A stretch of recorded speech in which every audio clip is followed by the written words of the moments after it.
लाना बाबा सती मत लाना, उमा मत लाना बाबा सती मत लाना, उमा मत लाना बाबा सती मत लाना, उमा मत लाना बाबा सती मत लाना, लाना गौरा साथी मंदिर में तू ही आना, लाना गौरा साथी मंदिर में तू ही आना, अरे तू ही आना रे भोलेनाथ की मंदिर में तू ही आना, तू ही आना रे भोलेनाथ की मंदिर में तू ही आना। अरे झूमते हुए बाबा की मस्ती में जय हो।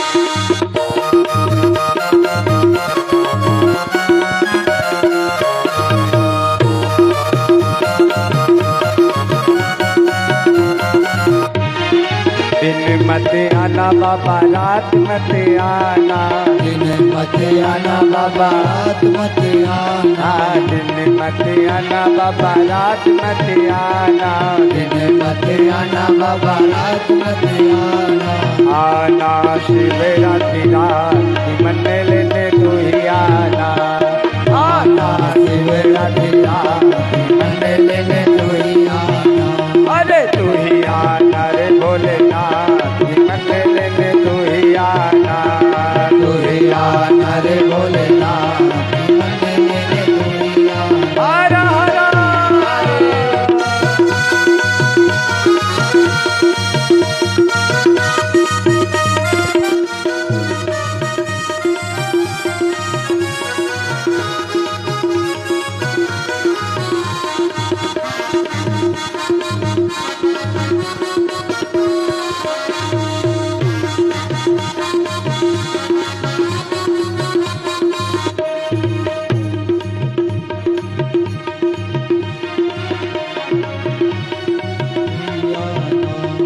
हाथी मत लाना बाबा घोड़े मत लाना, हाथी मत लाना बाबा घोड़े मत लाना, हाथी मत लाना बाबा घोड़े मत लाना, हाथी मत लाना बाबा घोड़े मत लाना, लाना नंदी साथी मंदिर में तू ही आना, लाना नंदे साथी मंदिर में तू ही आना, नागी मंदिर में तू ही आना, की मंदिर में तू ही आना, नागी मंदिर में तू ही आना, की मंदिर में तू ही आना।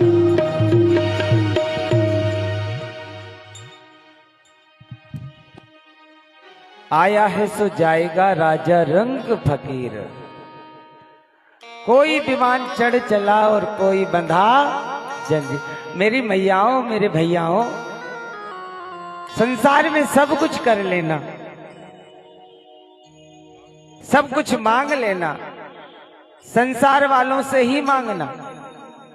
और भोले बाबा के पास कभी मांगने की इच्छा हो तो केवल यही मांगना कि बाबा हमें जब लेने के लिए आओ तो बस आप ही आना।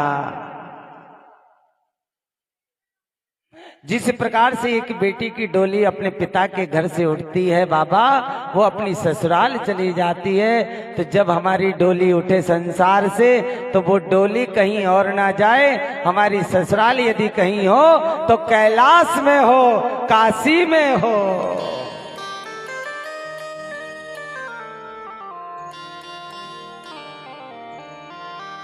दुर्वासा जी ने भगवान की महिमा को बढ़ाया है। एक बार दुर्वासा जी को दुर्योधन ने प्रसन्न किया। दुर्योधन ने कहा कि दुर्वासा जी, मेरी इच्छा है कि तुम आप पांडवों के यहाँ जाओ और उनकी भी मेहमानी करो। पांडवों के यहाँ भेजा, क्यों? क्योंकि पांडव जो हैं इस समय वन में रह रहे हैं और जिनके खाने पीने का ठिकाना नहीं, ऐसे दीनहीन वो पांडव, कहा कि आप उनकी मेहमानी करो। अब दुर्वासा जी के साथ हैं 10,000 ऋषि।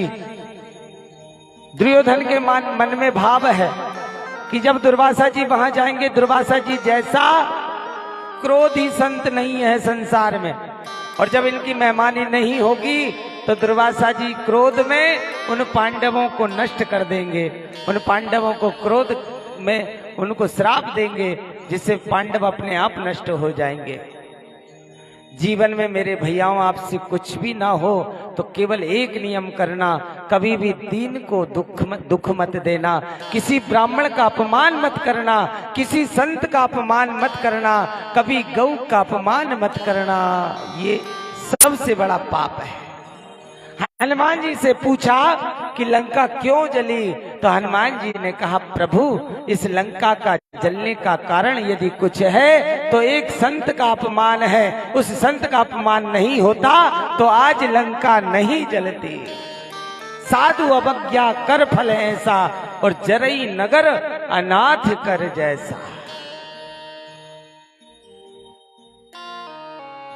दुर्वासा जी गए पांडवों के यहाँ, जाकर के कहा कि द्रौपदी मैं आ रहा हूँ, स्नान करके तुम्हारे यहाँ भोजन करूंगा। अब द्रौपदी बैठी थी और भोजन का समय था। द्रौपदी ने अपने पतियों को भोजन कराया और वह पात्र लेकर के बैठी तो देखा उसमें केवल एक दाना पड़ा है। अब क्या होगा?